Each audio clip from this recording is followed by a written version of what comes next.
If there was one thing that would make the supply chain speed up and operate more, do you have an idea what that one thing would be?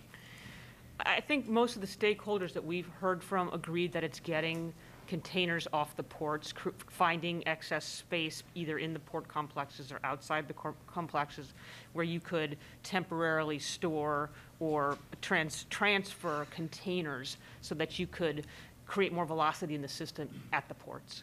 I'd say that the majority of stakeholders would point in that direction. So we've heard a lot. Thank you. We've heard a lot about the fact that some regulation, and so I happen to be in the trucking business myself, and there was a trucking shortage of people. I think our biggest investment needs to be in people and understanding how we get those people into the jobs that are widely available. And so for those of us in the trucking business, this before COVID and there's been a lot of changes in the trucking world, and one of the biggest problems is a lack of talent to be able to put people in and actually operate these trucks. Along with that, a lot of regulations changed, and we've heard AB5, it was huge. It impacted a lot of the trucking business. I don't see that changing. I don't think that the administration or they're going to be rolling that back anytime soon, but those were small businesses that we basically changed the way the rules are being implemented. So that's been around for some time. So when you talk about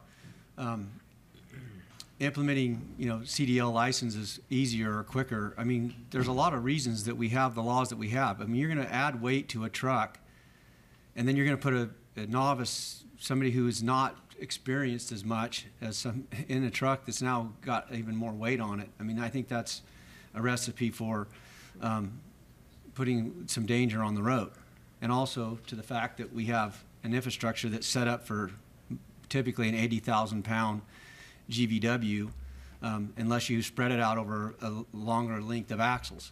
So I'm in favor of that. I think there needs to be obviously some thought put into that process. But the biggest challenge I think we face is the lack of talent and availability, and quite frankly, that's due to, I think, some of the laws and implementation that we've done here, and also with the extension of unemployment forever. I mean, I cannot tell you, in every business I go by is looking for people, and we're still continuing to let people draw unemployment benefits and not have to go back to work when there's jobs available. So has there been any thought put into the fact that we need to get people back in the workforce? Since the pandemic, there's been billions of dollars spent on allowing people to just stay home. Yeah, well, I mean, this is a longer conversation. I'd be happy to have it with you offline, but I think we have looked extensively at the causes of sometimes imbalances in the job market and why we continue to have unemployment. I think that most economists agree, and if you look around the country at states where they rolled back unemployment benefits earlier than we did, that there doesn't appear to be cause and effect. I think the reasons people, that unemployment, we've had kind of a little bit of an uneven return to job growth. Although jobs are growing, California continues to lead the nation in job growth, right? It's since January, it's been more than 100,000 jobs a month. But I think we continue to look at that and try to understand it while investing in job training and other things to try to help people make that transition back into the workforce and to grow jobs and to make sure that we're managing the economy in a way that allows jobs to grow. And so, again, the results are a little uneven, but the trajectory is in the right direction. But I'm happy to discuss that at length with you anytime. Well, I appreciate that. The one thing I think that is, we talk about, my frustration with government is we just throw money at it and think it's going to fix it. That doesn't always fix the problem. Obviously, it helps, and the things that are proposed are long term. Right. We're talking about a crisis right now, and the short term I think is obviously we need more space for the containers, and number two, we need to be able to move those containers.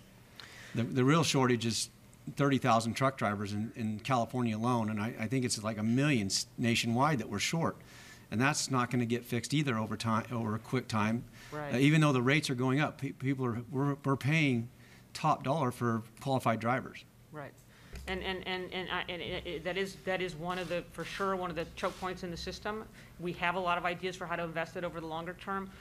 In the meantime, we just have to try to get things moving again and hope that will bring people back into the workforce. And then my last point would be, and this is just a statement, is that, you know, the regulatory environment is repowering those upgrading your equipment to meet the standards of the ports.